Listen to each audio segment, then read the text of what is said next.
Assalamualaikum warahmatullahi wabarakatuh. Bismillah walhamdulillah wassalatu wassalamu ala rasulillah Sayyidina Muhammad bin Abdillah sallallahu alaihi wa ala alihi wa sahbihi wasallam. Senantiasa kembali puji dan syukur kita haturkan kehadirat Allah Subhanahu wa taala yang masih memberikan kepada kita nikmatul Islam wal iman, nikmat sehat wal afiat, sehingga kita masih bisa hadir di majelis yang mulia ini.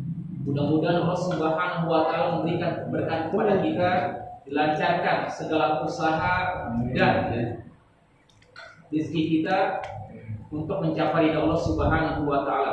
Salawat teriring salam semoga sampaikan kepada baginda Nabi Muhammad sallallahu alaihi wasallam. Semoga salawat serta salam tersebut juga Allah sampaikan kepada para keluarganya, sahabatnya, dan kita sebagai umat-umat yang senantiasa menjalankan syariatnya. Melanjutkan daripada kitab Jalalul Afham, daripada Syarah Aqidatul Awam, yang mana kita masuk daripada bagian Tsummas salatu wassalamu sarmada ala nabi khairi man qad wahada wa alihi wa sahbihi wa man tabi' sabila dinil haqqi ghairu mubtadi. Tsummas salatu wassalamu sarmada, kemudian semoga salawat serta salam selamanya selalu terlimpahkan kepada Nabi Muhammad SAW, sebaik-baik orang yang bertauhid, wa alihi wa sahbihi wa man tabi', dan juga keluarga, sahabat-sahabat beliau beserta orang-orang yang mengikuti jalan agama yang benar, sabila dinil haqqi ghairu mubtadi, yang benar dan tidak melakukan perbuatan bid'ah. Jadi bait ini itu wassalatu wassalamu sarmada. Jadi terus tuh biar jelas bait yang kita bahas sekarang.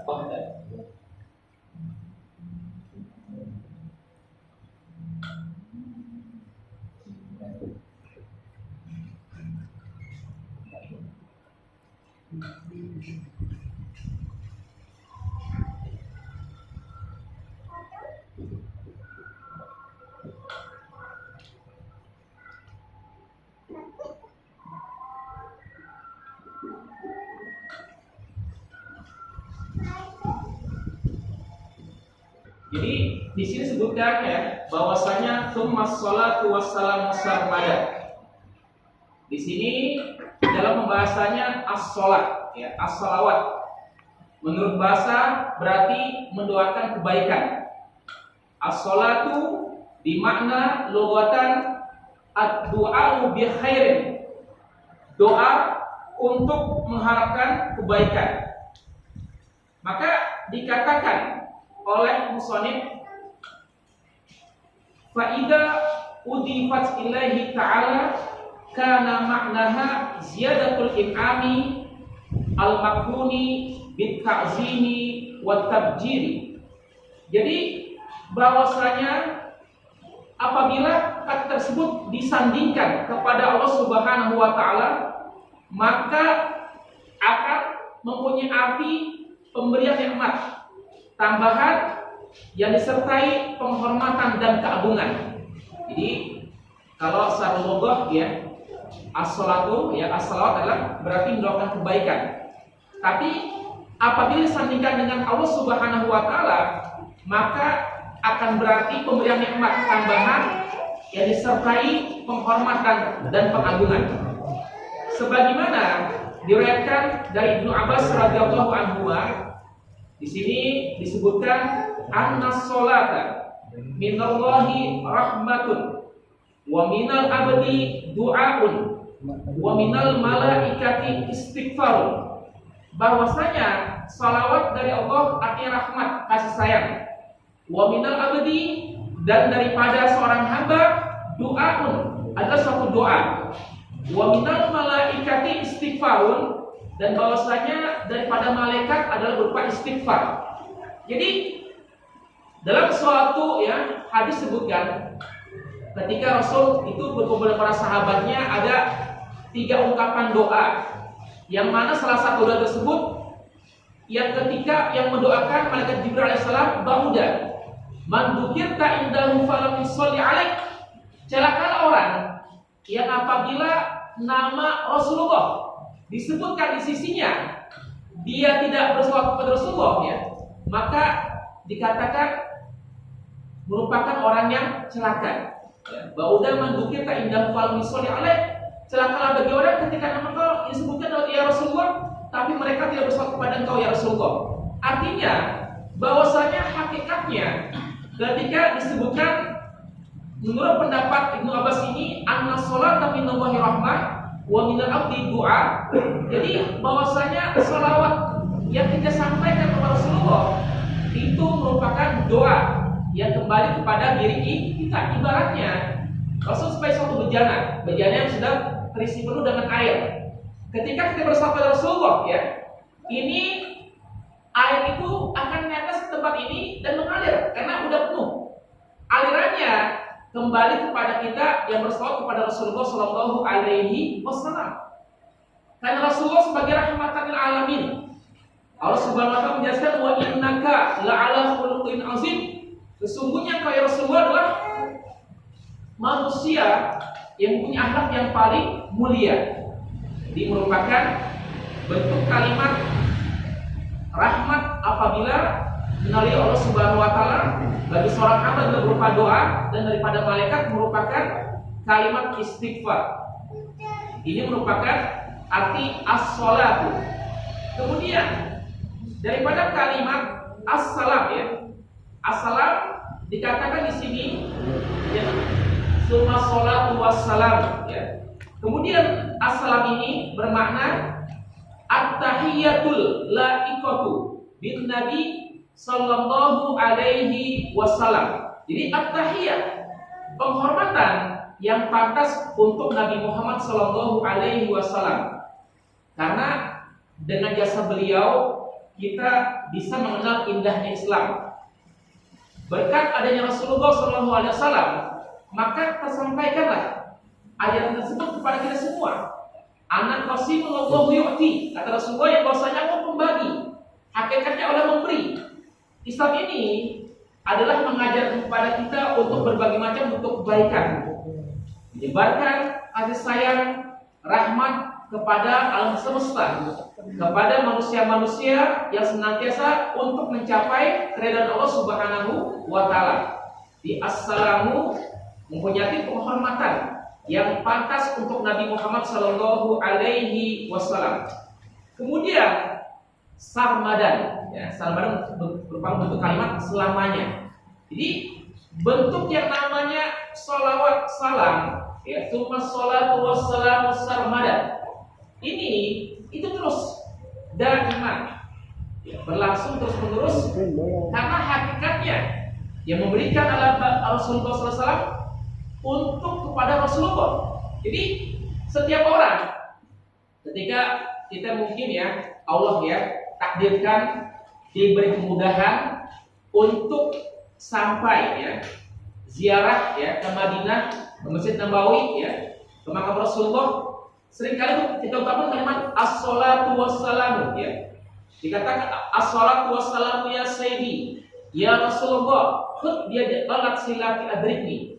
As-sholatu wassalamu alaika ya Sayyidi, ya Rasulullah, khud biyadillat silati adrikni. Jadi inilah ketika kita memberi salam kepada Rasulullah, maka Allah akan membangkitkan Rasulullah dan kembali membalas salam kita yang ucapkan kepada baginda Rasulullah SAW. Jadi summa sholatu wassalam sarmada ini penghormatan yang pantas untuk Nabi, ya, selamanya, dari Allah, dari hambanya, dan juga bagi umatnya, karena merupakan suatu bentuk penghormatan kemuliaan kepada bagi Nabi Muhammad Sallallahu Alaihi Wasallam.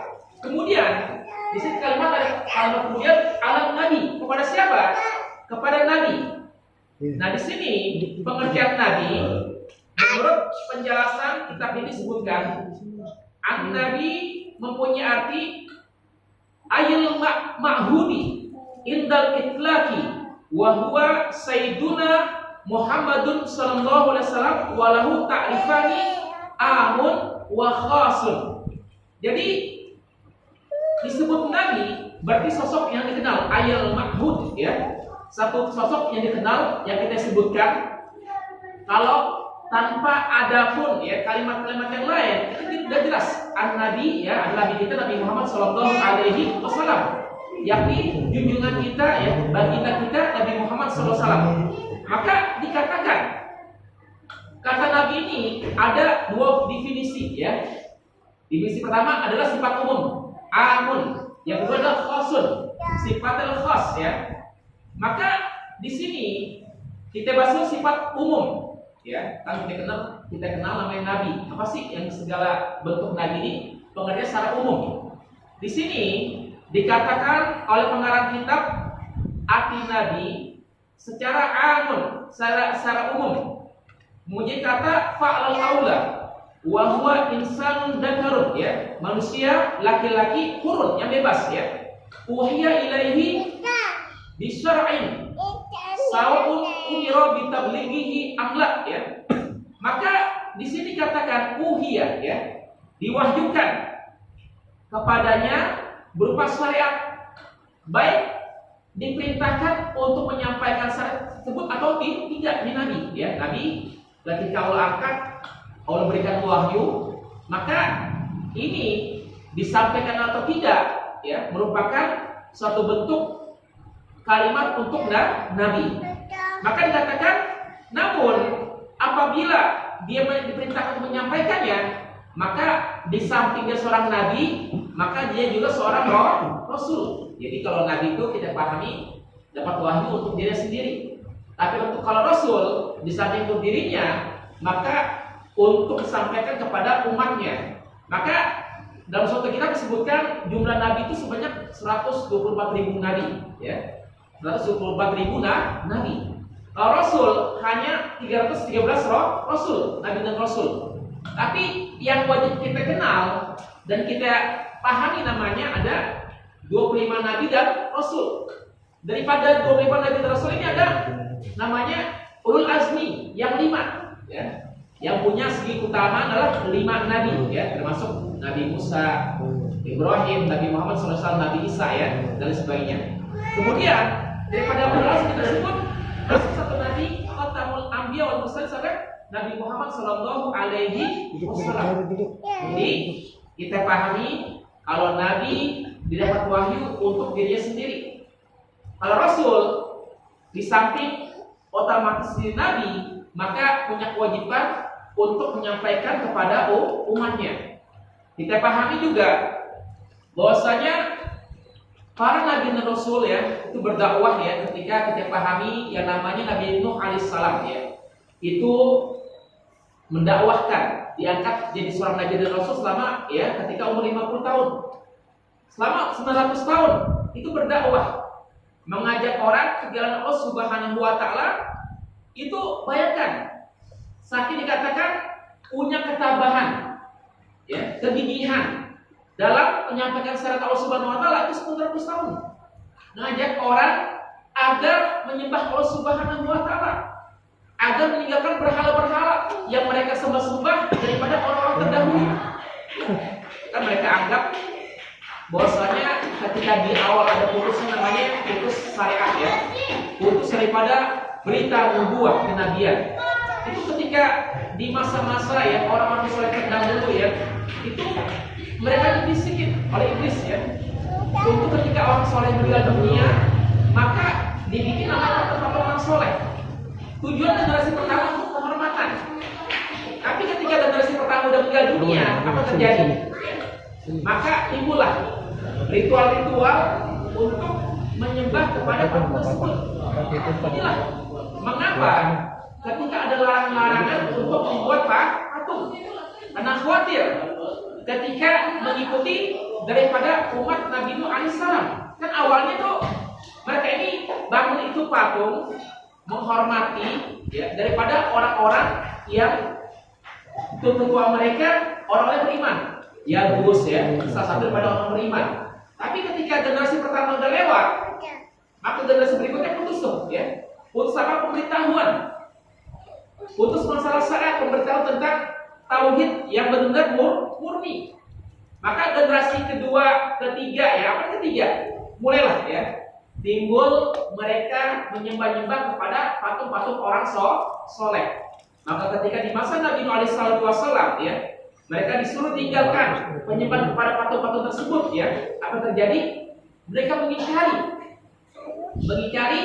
Nabi Nuh alaihissalam dengan ucapan ya Nuh ya, bahwasanya kami ini menyembah patung tersebut menghormati daripada orang-orang soleh, daripada buyut-buyut kami.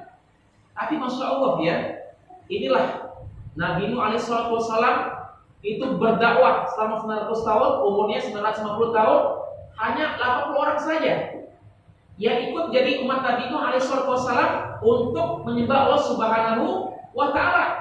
Sampai nabinya Nabi Nuh alaihissalam itu dikatakan majnun. Ya. Kenapa majnun? Oleh umat-umat yang kafir tersebut karena membuat satu kapal besar itu di daratan, ya bukan di pesisir pantai. Bikin kapal besar bukan di pesisir pantai. Maka anggapan orang-orang ya yang kafir pada Allah Subhanahu wa Ta'ala, yang benci pada ajaran Nabi Nuh alaihissalam, maka dikatakan Nabi Nuh ya telah mengada-ngada kok bikin kapal yang sangat besar ya, megah ya, beberapa tingkat itu dibikinnya berada di tengah daratan. Itulah Allah Subhanahu wa Ta'ala mengazab mereka, menghancurkan mereka dengan sebab satu dosa karena mereka menyekutukan Allah Subhanahu wa Ta'ala. Itulah Nabi dan Rasul, tugasnya menyampaikan ajaran yang benar yang sesungguhnya, tetapi keingkaran mereka itu jelas-jelasnya nyata. Jadi penginginan Rasul ini adalah di samping dapat wahyu, maka dia wajib untuk menyampaikannya kepada umatnya. Kemudian definisi daripada Nabi secara khusus ya, secara khusus ya.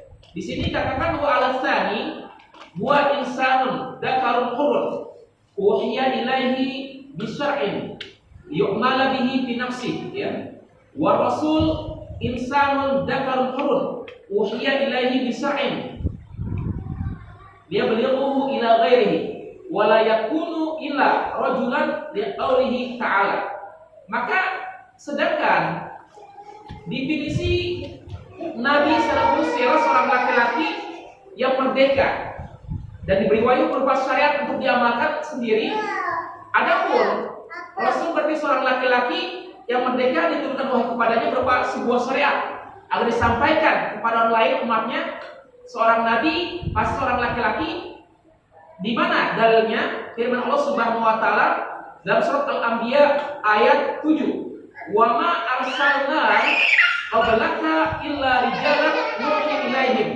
Maka kami tiada mengutus rasul-rasul sebelum kamu Muhammad, melainkan beberapa orang laki-laki yang kami beri wahyu kepada mereka semua. Ini merupakan dalil kalau Nabi seorang laki-laki. Ini dalam Quran surat Al-Anbiya ayat 7 ya. Maka penjelasan kata Nabi itu memiliki dua versi bacaan. Jadi ada dikatakan Nabiun, ada juga nanti Nabiun ya. Ada Nabiun, ada Nabiun.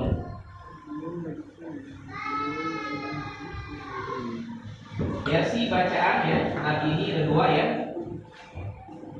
Nabiun.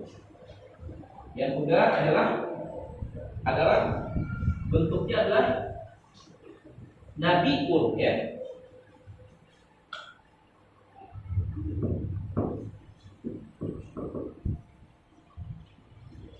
Nabiun dan Nabiun ya.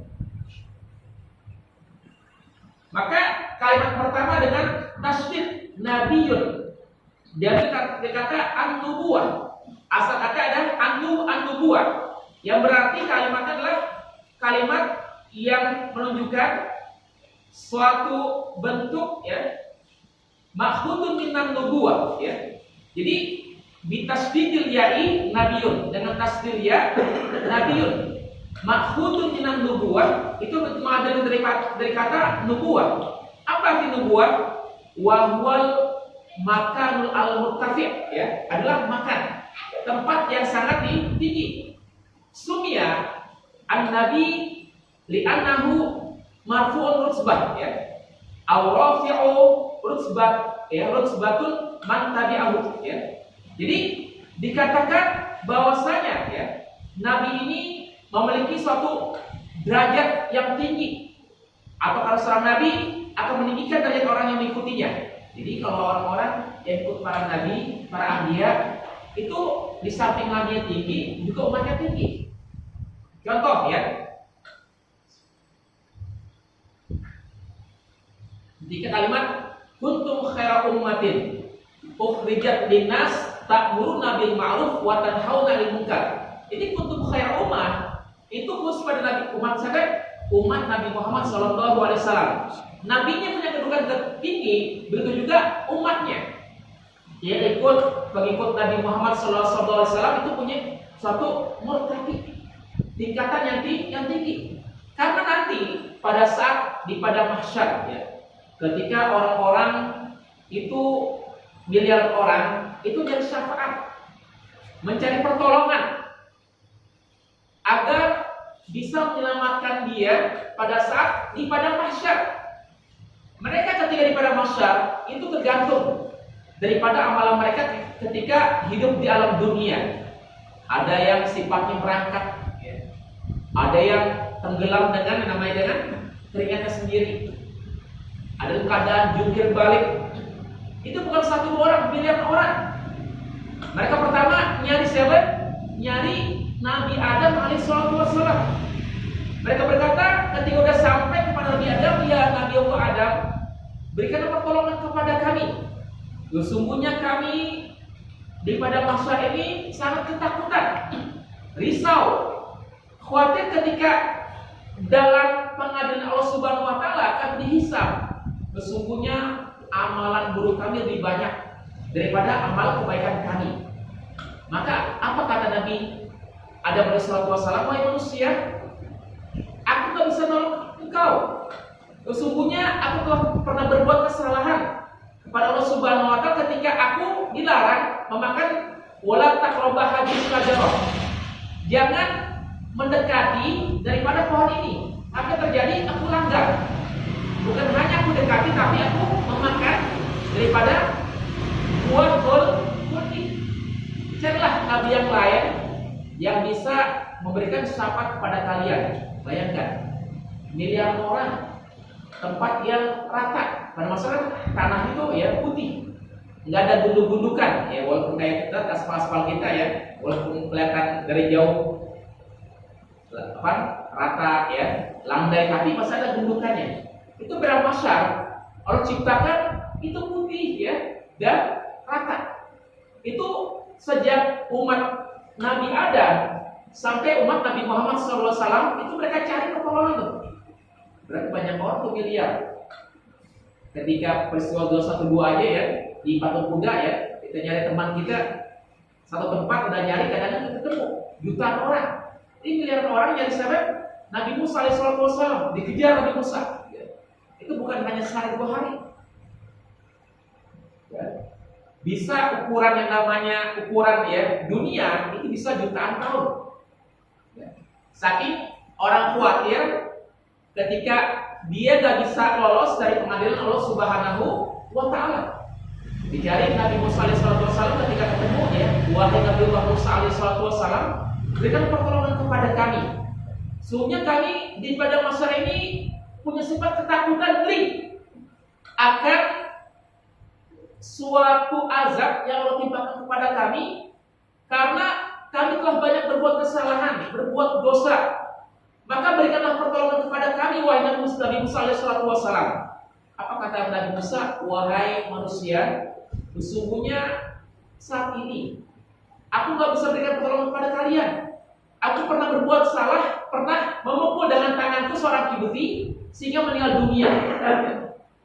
Bukan satu pukulan kelak Nabi Musa, ya, karena suku Kibti ini kan itu semua rata-rata itu menjadikan budak orang-orang Bani Israel. Diperbudak ya, saking kesalnya Nabi Musa ya kepada seorang Kibti, itu dipukul langsung meninggal dunia. Maka kesalahan tersebut, maka dia nggak bisa memberikan syafaat pertolongan kepada siapa? Umat manusia. Cari lagi tuh, carilah Nabi Isa alaihi salatu wassalam. Cari pilihan orang. Cari siapa? Nabi Isa alaihi salatu wassalam. Itu nyari ke berbagai tempat. Maka ketika sampai Nabi Isa alaihi salatu wassalam, mereka mengatakan, wahai Nabi Isa alaihi salatu wassalam, ya, berikan pertolongan kepada kami. Sesungguhnya pada masa ini gak bisa ketakutan, khawatir dan azab Allah Subhanahu wa taala kepada kami. Maka apa kata Nabi Isa alaihi wasallam? Wahai manusia, aku gak bisa berikan pertolongan kepada kalian karena diriku telah dijadikan Tuhan sama umatku. Maka gak pantas diriku berikan pertolongan kepada kalian. Carilah siapa? Nabi Muhammad sallallahu alaihi wasallam. Cari tuh ya, berbagai tempat ketemu Nabi Muhammad sallallahu alaihi wasallam ya. Maka dekat Telaga Kausar, maka siapa yang diutamakan? Adalah umat Nabi Muhammad SAW. Wahai Nabiku Nabi Muhammad SAW, yang berikanlah pertolongan kepada kami, berikan syafaat kepada kami. Maka akhirnya Nabi Muhammad sujud kepada Allah Subhanahu wa taala, mohon kepada Allah Subhanahu wa taala agar bisa berikan syafaat, ya, terutama kepada siapa? Umatnya. Nah, ketika Rasul diizinkan berikan syafaat kepada umatnya, maka umat-umatnya pun bisa berikan syafaat pertolongan kepada saudara yang lain, kepada kerabatnya, kepada bapaknya, kepada kakeknya, apalagi yang diberikan utama ketika menghafal Al-Quran. Dikatakan tahajud, ya, dikasihkan suatu mahkota kepada orang tuanya. Ini bisa berikan suatu syafaat pertolongan daripada 70 orang keluarganya, khusus pada orang hafiz Quran. Masya Allah. Maka ketika syafaat ini selesai, yang dilakukan oleh umat Nabi Muhammad, baru bisa umat-umat yang lain bisa memberikan syafaat kepada golongan yang lain. Karena umat Nabi Muhammad, nabinya mulia, nabinya tinggi, umat pun tinggi. Ketika kunci surga ini belum haram, ya, kepada nabi yang lain sebelum kepada Nabi Muhammad SAW dan juga kepada umatnya. Maka dikatakan di sini kata nabi ini an-nubuwah, berarti tempat yang tinggi. Dinamakan karena nabi setempat yang tinggi karena dia seorang nabi, dan juga seorang nabi akan meninggikan derajat orang yang mengikutinya. Jadi inilah betapa indahnya bagi Rasulullah SAW itu tidak hanya untuk dia sendiri, dia punya ajaran syariat. Yang dikatakan ummati. Yang khawatir bukan anak bininya, bukan hartanya, tapi umatnya. Maksudnya dari ini, ketika ada orang-orang umat-umat yang mengikuti Nabi, maka otomatis, ya, dia akan ditinggikan sama Rasulullah SAW dengan syarat ngikutin syariat yang dibawa oleh baginda Rasulullah SAW. Nah, sekarang ketika mereka nggak paham, mereka nggak ngaji apa arti Nabi, ya, kan mereka anggap hal yang biasa. Apa arti Nabi? Ya Nabi, ya. Para Nabi adalah punya derajat yang tinggi, dan orang yang mengikuti Nabi maka akan ditinggikan derajatnya. Maka inilah akan kecewa, akan merasa rugi orang-orang yang tidak ikut kepada menjadi umat Nabi Muhammad SAW. Apa caranya? Caranya pelajari ilmunya, pelajari syariatnya. Kalau hanya ngaku ke umat Nabi, kalau dia nggak pelajari syariatnya, adalah hanya lisannya saja mengatakan saya umat Nabi, tapi ternyata ibadahnya yang dilakukan, ya, untuk ilmunya ditinggalkan. Maka bagaimana dipaham keutamaan daripada umat Nabi Muhammad Sallallahu Alaihi Wasallam? Ada pertanyaan selanjutnya?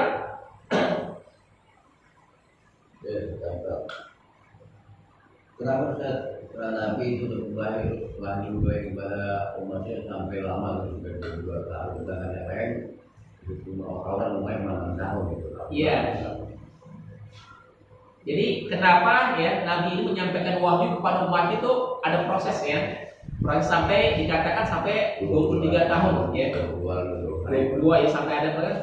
Kita kalau berikan saru, ya, sarama dirempangin 23 tahun, ya, 13 tahun selama di kota Mekah, ya, 10 tahun selama di kota Madinah.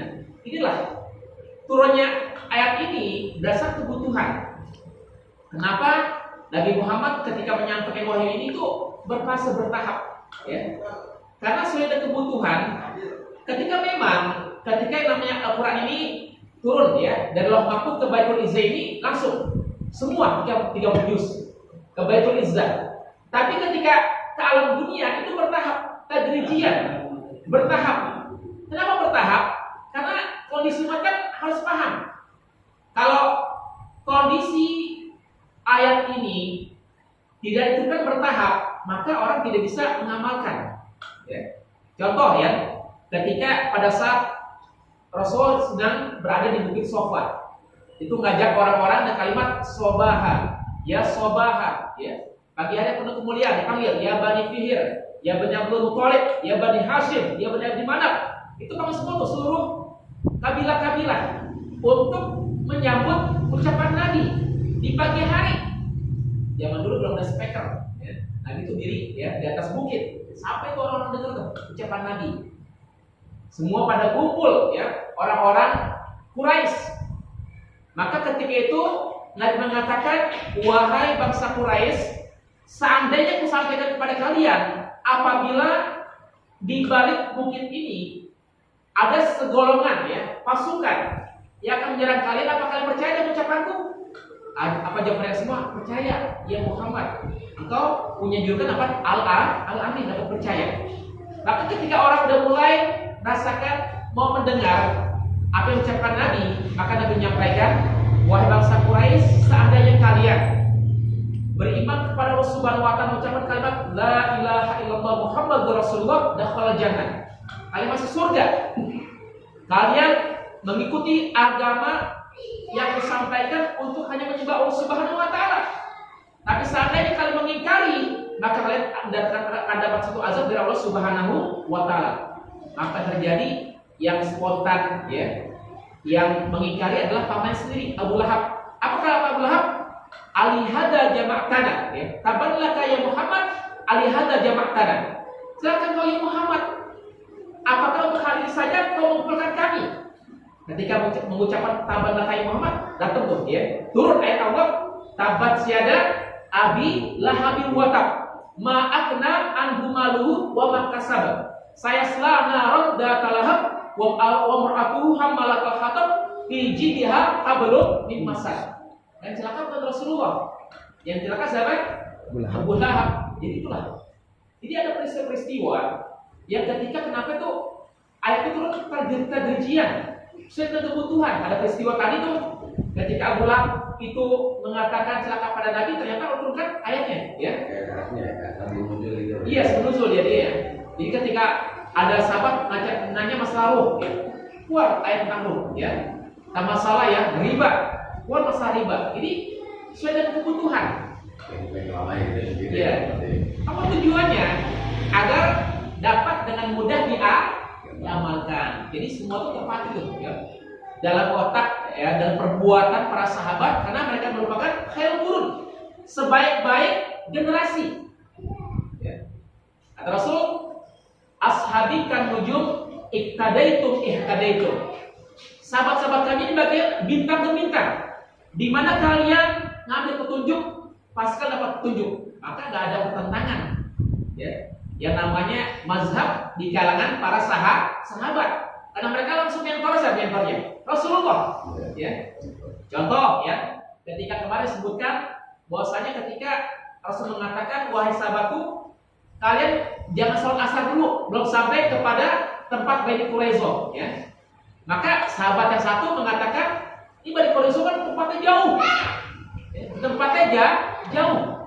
Kalau kita ke sana, pasti asarnya lewat. Maka sahabat yang satu mengatakan, tetap saja waktu sholat asar. Sahabat yang lain ngikutin daripada sabda Nabi salah teks, ya. Yang sebagian sahabat sholat asar ketika belum sampai di Bani Quraisyah. Tapi sahabat yang lain ketika sampai di Bani Quraisyah baru sholat asar. Berarti udah masuk maghrib. Sifatnya dikodok. Sampailah berita tersebut kepada Rasulullah. Apa kata Rasulullah? Itu mengiyakan, tidak mengingkari daripada dua ya amalan yang dilakukan para sahabat. Maksudnya inilah, sahabat-sahabat tersebut merupakan suatu bintang ke bintang. Jadi nggak ada pertentangan dengan mereka karena mentornya langsung Rasulullah Shallallahu Alaihi Wasallam. Ya. Lanjut lagi, tadi kata Nabiun berasal pada an-nubuwah, sedangkan Nabiun itu berkata dari kata an-naba, kan asal an-naba amma yatasa alun anin nabail azim, ya itu berita, ya azim yang sangat besar. Jadi Nabiun an-naba'u itu bermakna berita. Apa tujuannya? Karena seorang nabi ini merupakan orang yang mendapat berita wahyu dari Allah Subhanahu wa taala, karena pembawa berita, pembawa wahyu dari Allah Subhanahu wa taala untuk disampaikan kepada umatnya. Jadi kita pahami inilah nabi tersebut ada nabiun daripada an-nubuwah, yang kedua nabi dengan hamzah nabiun an-naba berarti pembawa berita. Jadi inilah beritanya bukan berita hoax, ya. Mas sekarang apa banyak berita hoax, ya. Berita yang bikin luncingan sebagainya. Tapi berita ini wahyu langsung dari Allah Subhanahu wa taala berupa Al-Qur'an Karim. Apa tujuannya?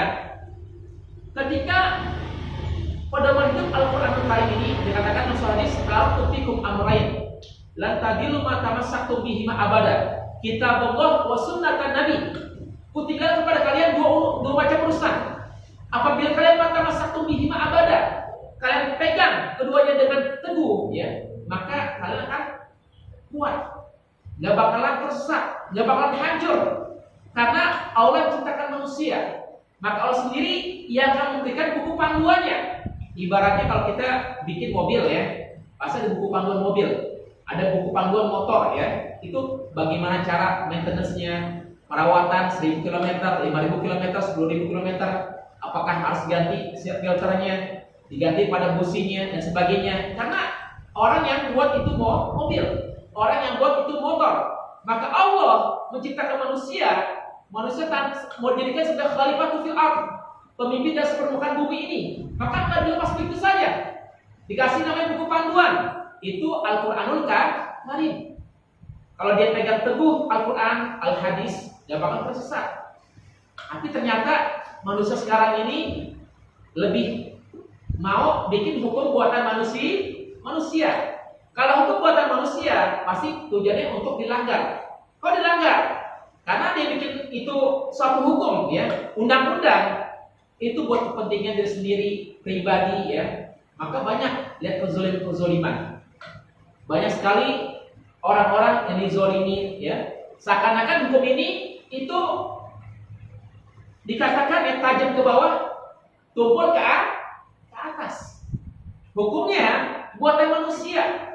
Kalau Nabi adalah pembawa berita wahyu dari Allah Subhanahu wa taala, maka pasti tujuannya adalah untuk kebahagiaan dunia dan akhirat. Maka Nabi pun adalah pembawa berita, pembawa wahyu dari Allah Subhanahu wa taala, tujuannya agar mereka itu bisa mendapat kebahagiaan dunia dan akhirat. Namun ternyata banyak orang-orang yang ingkar pada ajaran Nabi. Ketika orang yang mengatakan ajaran Nabi menyampaikan kepada suatu kebenaran, ya, syarat Allah Subhanahu wa taala dikatakan umat yang radikal, umat yang zalim, umat yang melanggar hak asasi manusia. Itulah. Karena statement ini merupakan orang-orang yang benci kepada Islam. Padahal ketika kita lihat di Eropa sekarang udah banyak nih orang menurut agama Islam, orang pintar semua. Amerika banyak menurut agama Islam. Mereka meninggalkan ajaran agamanya karena mereka uji, mereka baca, mereka pahami tentang ajaran Islam ini memberikan suatu kedamaian bagi umat Islam, bagi orang pemeluknya. Sampai ada namanya seorang aktor Jean-Claude Van Damme, ya, itu membanggakan Rasulullah, ya, dari cara makannya, makanan yang halal, ya, makannya sembarangan. Itulah sampai orang-orang luar pun yang orang sekarang ini saat ini itu membanggakan Rasulullah SAW. Kok kita sebagai umat Islam itu sama sekali banyak ninggalin daripada syarat yang dibawa oleh baginda Rasulullah SAW. Itu kembali lagi tuh, ya, panahnya arah pada kita. Mampukah bagi kita untuk kembali mengingat kalimat Allah Subhanahu wa taala? Mampukah bagi kita untuk meninggikan ajaran Rasulullah? Seakan-akan ketika kalimat nabiun ini Kalau orang ikut Nabi pasti akan tinggi, akan mulia. Kalau orang nggak ikut ajaran Nabi pasti akan terperosok. Itu gampangnya. Ya. Paling gampang, paling mudah kita pahami. Tapi inilah karena mereka nggak pelajar arti Nabi, maka seakan-akan kata Nabi biasa aja tuh, ya. Kata-kata hanya N-A-B-I, ya. Nabi. Kalau semua arti tersebut dalam bahasa Arab punya arti tersendiri. Logo-logo dalam bahasa Arab itu punya arti kemuliaan, arti ketinggian. Dari artinya saja udah menunjukkan ketinggian. Maka orang pun ketika paham ilmu tersebut, maka dia nggak bakal sia-siakan, nggak bakal sia-siakan untuk jadi umat Nabi Muhammad Shallallahu Alaihi Wasallam. Ada pertanyaan lain sih dari sini? Silakan. Di dalam Quran itu ada dua ayat katanya, ada mutasyabihat sama muhkamat. Iya. Kenapa orang-orang yang pikirannya dalam dipaksa itu mengikuti mutasyabihat itu bukan muhkamat? Iya.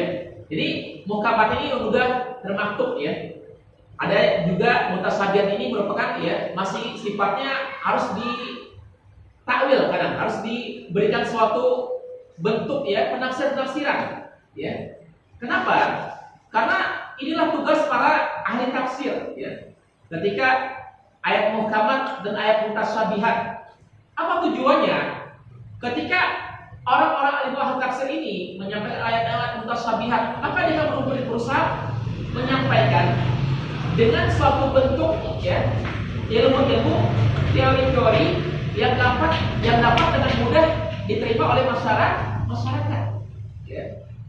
Tapi kalau orang bukan ahli tafsir maka susah ya untuk menyampaikan bagaimana ayat muhkamat, ayat mutasyabihat. Ini adalah bagiannya orang-orang ahli tafsir. Ya, kenapa ya yang itu contoh itu orang yang praktik itu untuk membuat takwil, membuat takwil.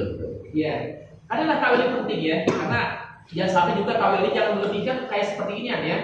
Misalnya Allah berada di arsy ya, jangan sampai menganggap bahwasanya sampai sama seperti kita hidupnya manusia, bukan ya, nggak boleh ya, karena Allah dikatakan laisa kamitslihi syai'un, Allah berbeda dengan makhluk yang diciptakan. Jadi bagaimana firman Allah Subhanahu wa ya, kalamullah ya, bagaimana cara basarnya Allah Subhanahu wa itu berbeda ya. Innallaha sami'un basir. Jadi katakan dengan sama kan mendengar yang sama dan mendengar tidak beda. Inilah sehingga bagi orang-orang ya kalangan Al-Maturidi ya, Al-Asy'ari ya, itu menunjukkan bahwasanya kalimat-kalimat sami, basir, kalam, qadir itu merupakan suatu kalimat kesempurnaan bagi Allah. Mustahil kalamnya Allah, basirnya Allah ya, saminya Allah itu sama dengan manusia. Hilangkan daripada bentukan jangkauan yang ada di pikiran kita bahwasanya Allah sifat wajib tersebut wajibnya berbeda dengan sebagaimana sifat-sifat manusia. Jadi dia boleh takwilkan secara terlak seperti ini. Itu mutasyabihat samar-samar kali ya. Iya, samar ya. Jadi orang kafir bisa buat main itu ya. Iya, orang-orang yang hati-hati ya, katakan ada orang-orang mengungkapkan kalimat ya Allah ada di atas ya. Khawatir ya. Kalimat tersebut menunjukkan tempat. Allah kan punya tempat ya. Allah punya tempat ya. Kalau kita butuh ya namanya karpet ya. Butuh yang namanya ketika meminum butuh nama air ya. Allah tuh maha agung, maha mulia. Gak boleh mentakwilkan dengan seperti makhluk maksudnya gitu.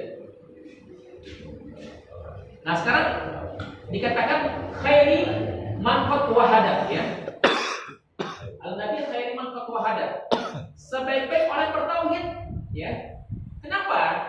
Ini Rasulullah ya yang penyampaian tauhid secara lantang ya, secara jelas ajak orang pada kalimat la ilaha illallah. Meskipun taruhannya jiwanya, raganya, hartanya. Sahabat-sahabat yang udah jadi mentor ya, mentor Rasulullah, itu di bawah bimbingan Rasulullah, meskipun di bawah tebasan pedang, maka nggak bergeser kalimat la ilaha illallah Muhammadur Rasulullah. As-Sumayyah, seorang mujahidah pertama, itu ketika ditombak dia punya ginian ya, itu syahid dah pertama. Ya. Terus Yasir, bapaknya Ammar, itu juga syahid. Ketika mereka hijrah ke negeri Habasyah, itu merupakan mempertahankan namanya tauhid la ilaha illallah Muhammadur Rasulullah. Kan sampai ketika orang-orang kafir tersebut Quraisy itu nyamperin ke negeri Habasyah. Abbas ini sekarang Ethiopia. Dulu rajanya Raja Najasyi, rajanya adil, ya, rajanya sebagai raja yang bisa memberikan suatu ayoman kepada umat yang lain yang minta perlindungan. Ethiopia sekarang, ya, Ethiopia. Itu ketika Amr bin As belum jadi masuk Islam, itu duta orang kafir Quraisy. Itu nyogok ya daripada pendetanya, ya. Yang disebut pendeta nih, pendeta daripada Raja Najasyi dihadirkan, ya, dihadirkan yang namanya daripada umat-umat Nabi Muhammad akan terjadi. Ternyata apakah salah kami ketika kami menyembah Allah Subhanahu Wa Taala? Apakah salah bagi kami ketika kami meninggalkan ajaran nenek moyang kami? Yang dimana bangsa kami saat itu melakukan perbuatan perzinahan, membunuh anak-anak perempuan, melakukan perbuatan riba. Maka apakah salah kami ketika kami ketemu seorang Rasul, mengajar kepada kami kebaikan, mengajarkan kami kepada hal-hal yang menyembah hanya kepada satu Tuhan Allah Subhanahu Wa Taala? Maka kata Raja Najasyi, bahwasanya aku pun ya, sebagaimana punya Nabi Isa sama dan Nabi Muhammad SAW, maka selamatlah kalian di bawah perlindunganku, maka kalian aman untuk tinggal di negeri Habasyah ini. Maka inilah bagi kita bahwasanya ketika kita pahami tentang nabiun, maka bagi orang-orang yang ingin derajatnya diangkat sama Allah Subhanahu Wa Taala, ikutlah, ikuti Nabi Muhammad SAW dan tinggikan derajatnya, tinggikan daripada syariatnya. Dan sekali-kali kita meninggalkan syariat yang telah dibawa oleh baginda Rasulullah Shallallahu Alaihi Wasallam. Mudah-mudahan Allah Subhanahu Wa Taala memberikan keberkahan kita semua, memberikan kekuatan tauhid kita untuk kembali, untuk senantiasa mengajak anak kita, istri kita, kerabat kita untuk kembali kepada ajaran Allah Subhanahu Wa Taala. Ya Rabbana a'tarafna bi annana a'tarafna wa annana asrafna 'ala lazu asrafna fatub 'alaina taubah taksilu kulla haubah wasallana al-awrati wa amin rawati waghfir li walidina rabbi wa mauludina wal ahli wal ikhwani wa sayyidil khillani wa kulli di mahabbah aw jiratin aw suhbah wal muslimina ajma amin rabbi asma fatla wajudan manna la biktisabi minna bil mustafa rasuli nahza bi kulli suli sallallahu wa sallam rabbi alaihi adal habbi wa alihi wa sahbi adada tasisuhbi walhamdulillahi fil bad'i wa tanahi subhanakallahumma bihamdika asyhadu an la ilaha illa anta astaghfiruka wa atubu ilaik. Assalamu alaikum warahmatullahi wabarakatuh. Waalaikumsalam.